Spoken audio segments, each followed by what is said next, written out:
ಭಾರೀ ಮಳೆಯ ಪರಿಣಾಮ ಸುಮಾರು 17 ಕುಟುಂಬಗಳು ಜೀವ ಭಯದಲ್ಲೇ ದಿನವನ್ನ ದೂರ್ತಾ ಇರುವಂತಹ ಪರಿಸ್ಥಿತಿ. 6 ತಿಂಗಳು ಜೀವ ಭಯದಲ್ಲಿ ಜಾಗರಣೆಯನ್ನ ಮಾಡ್ತಾರೆ ಎನ್ಆರ್ಪುರ ತಾಲೂಕಿನ ಬಾಳೆಹೊನ್ನೂರಿನ ಬಂಡಿಮಠ ಗ್ರಾಮಸ್ಥರು.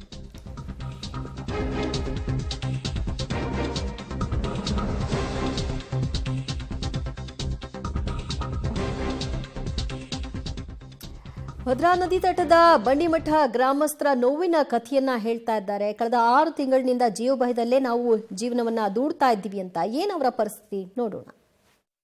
ಕಾಫಿನಾಡಿನ ಮಲೆನಾಡು ಭಾಗದಲ್ಲಿ ಮಳೆಗಾಲ ಆರಂಭ ಆಯಿತು ಅಂದರೆ ಮಲೆನಾಡಿಗರು 6 ತಿಂಗಳಿಗಾಗಷ್ಟು ದಿನಸಿ ಸಾಮಗ್ರಿಗಳನ್ನು ಮನೆಯಲ್ಲಿ ಶೇಖರಣೆ ಮಾಡಿಟ್ಕೊಳ್ತಾರೆ.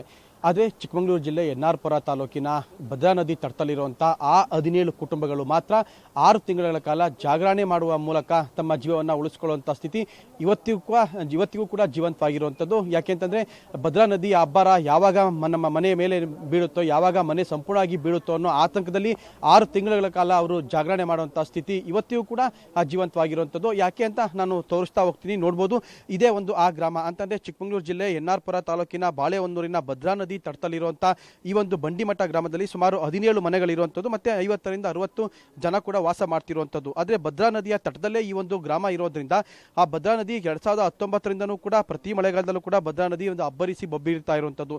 ಯಾಕೆಂದರೆ ಕುದುರೆಮುಖ ಘಟ್ಟ ಪ್ರದೇಶದಲ್ಲಿ ಯಥೇಚ್ಛವಾಗಿ ಮಳೆ ಆದರೆ ಯಾವ ಗಳಿಗೆನಲ್ಲಿ ಹಗಲು ಅಂತಲೂ ಹೇಳೋಕ್ಕಾಗೋದಿಲ್ಲ, ಇರುಳು ಅಂತಲೂ ಹೇಳೋಕ್ಕಾಗೋದಿಲ್ಲ. ಇಂಥ ಟೈಮಲ್ಲಿ ಭದ್ರಾ ನದಿ ಯಾವಾಗ ಹೇಗೆ ನುಗ್ತಾಳೆ ಅನ್ನೋದು ಸಹ ಯಾರಿಗೂ ಗೊತ್ತಿಲ್ಲದೇ ಇರೋದ್ರಿಂದ ಇಲ್ಲಿನ ಗ್ರಾಮಸ್ಥರು ಅಂತಂದರೆ ಏನು 17 ಕುಟುಂಬಗಳು ಏನಿದೆ, 17 ಕುಟುಂಬಗಳು ಕೂಡ 6 ತಿಂಗಳ ಕಾಲ ಅಂದರೆ ಮಳೆಗಾಲ ಆರಂಭವಾದಾಗಿನಿಂದ ಮಳೆಗಾಲ ಮುಗಿಯುವವರೆಗೂ ಕೂಡ ಸಂಪೂರ್ಣವಾಗಿ ಜಾಗರಣೆ ಮಾಡುವ ಮೂಲಕನೇ ಅಂದರೆ ಜೀವ ಉಳಿಸ್ಕೊಳ್ಳುವಂಥದ್ದು. ಮನೆಯ ಆ ಭದ್ರಾ ನದಿ ತಟದಲ್ಲಿರುವಂಥ ಮನೆಗಳು ಏನಿದ್ದಾವೆ ಆ ಮನೆಗಳಲ್ಲಿರುವಂಥ ಜನಸಾಮಾನ್ಯರು ಕೂಡ ಅಂದರೆ ಮತ್ತೊಂದು ಬದಿ ಅಂತಂದರೆ ಆ ಆರಂಭದಲ್ಲಿ ಫಸ್ಟಿಗೆ ಗೋಡೆ ನೀರಿನ ಅಬ್ಬರಕ್ಕೆ ಏನು ಸಿಗುತ್ತೆ ಆ ಒಂದು ಆ ಬದಿಯ ಮನೆಗಳ ರೂಮ್ಗಳನ್ನು ಬಿಟ್ಟು ಬೇರೆ ಬದಿಯಲ್ಲಿ ಮಲಗುವಂಥ ಸ್ಥಿತಿ ಇರುವಂಥದ್ದು. ಜೊತೆಗೆ 6 ತಿಂಗಳ ಕಾಲ ಇವರೆಲ್ಲರೂ ಕೂಡ ಮನೆಯಲ್ಲಿರುವಂಥ ಗೃಹೋಪಯೋಗಿ ವಸ್ತುಗಳನ್ನು ಕೂಡ ಕಟ್ಟಿಟ್ಟಿರುವಂಥದ್ದು. ಯಾಕೆಂತಂದರೆ ಯಾವ ಗಳಿಗೆನಲ್ಲಿ ಭದ್ರಾ ನದಿ ಒಂದು ಮನೆಯೊಳಗೆ ನೀರು ನುಗ್ಗುತ್ತೋ ಅಂತ ಹೇಳಕ್ಕಾಗೋದಿಲ್ಲ ಅನ್ನೋ ನಿಟ್ಟಿನಲ್ಲಿ.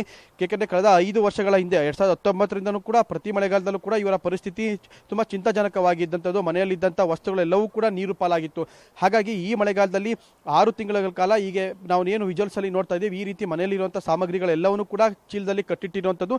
ಮನೆಗೆ ಅಂದರೆ ಏನು ಊಟ ಮಾಡೋದಕ್ಕೆ ಅಡುಗೆ ಮಾಡೋದಕ್ಕೆ ಬೇಕಾಗುವಂಥ ವಸ್ತುಗಳನ್ನು ತೆಗೆದುಕೊಂಡು ಅಡುಗೆ ಊಟ ಎಲ್ಲ ಆದಮೇಲೆ ಮತ್ತೆ ಚೀಲಕ್ಕೆ ತುಂಬಿಡುವಂಥದ್ದು ಮತ್ತು ಇಡೀ ರಾತ್ರಿ ಜಾಗರಣೆ ಮಾಡುವಂಥದ್ದು. ಈ ಸ್ಥಿತಿ ಇವತ್ತಿಗೂ ಕೂಡ ಜೀವಂತವಾಗಿರುವಂಥದ್ದು. ಇವರ ಈ ಒಂದು ಪರಿಸ್ಥಿತಿಗೆ ಏನು ಕಾರಣ, ಯಾಕೆ ಇವರು ಇನ್ನೂ ಇಲ್ಲೇ ಇದ್ದಾರೆ ಅನ್ನೋದು ಸಹ ಅವರಿಂದನೇ ಕೇಳೋಣ.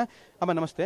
ಈ ರೀತಿಯಾದಂಥ ಒಂದು ಪರಿಸ್ಥಿತಿ ಅಂದರೆ ಪ್ರತಿನಿತ್ಯ ಜಾಗರಣೆ ಮಾಡುವಂಥದ್ದು, ಈ ರೀತಿ ಸಾಮಾನುಗಳನ್ನೆಲ್ಲ ಚೀಲದಲ್ಲಿ ತುಂಬಿಟ್ಟಿರುವಂಥದ್ದು, ಯಾಕೆ ಈ ರೀತಿಯಾದಂಥ ಬದುಕು ಯಾಕೆ ಅಂತ? ನಮಗೆ ಹೊಳೆ ಬರ್ತಾ ಇದೆ ಅಲ್ಲ, ಹಾಗಾಗಿ ನಾವು ಇಲ್ಲೇ ಇದ್ದೀವಿ. ನಮಗೆ ಒಂದು ಜಾಗನೂ ಕೊಟ್ಟಿಲ್ಲ, ಒಂದು ಮನೆ ಕಟ್ಟಿಕೊಟ್ಟಿಲ್ಲ. ಮನೆ ಕಟ್ಟಿಕೊಟ್ಟಿದ್ರೆ ನಾವು ಅಲ್ಲಿ ಹೋಗಿ ವಾಸ ಮಾಡಿ ಅಲ್ಲಾದರೂ ನಮ್ಮ ಜೀವ ಉಳಿಸ್ಕೊಂಡು ನಾವು ಅಲ್ಲಿರ್ತಿದ್ವಿ. ಇದು ಕೊಡೋದ ಕಾರಣ ನಾವು ಇಲ್ಲೇ ಇದ್ದೀವಿ ನಾವು. ಹಾಗಾಗಿ ನಮಗೆ ಎಲ್ಲೂ ಹೋಗ್ಲಿಕ್ಕೆ ಆಗಲ್ಲ. ನಮಗೆ ಪರಿಹಾರ ಕೊಡಲಿ, ನಾವು ಬಿಟ್ಟು ಹೋಗ್ತೀವಿ. ಇಲ್ಲಿಂದ ಬಿಟ್ಟು ನಮಗೆ ಒಂದು ಮನೆ ಕಟ್ಟಿಕೊಡ್ಲಿ, ನಾವು ಅಲ್ಲಿ ಹೋಗಿ ವಾಸವಾಗಿ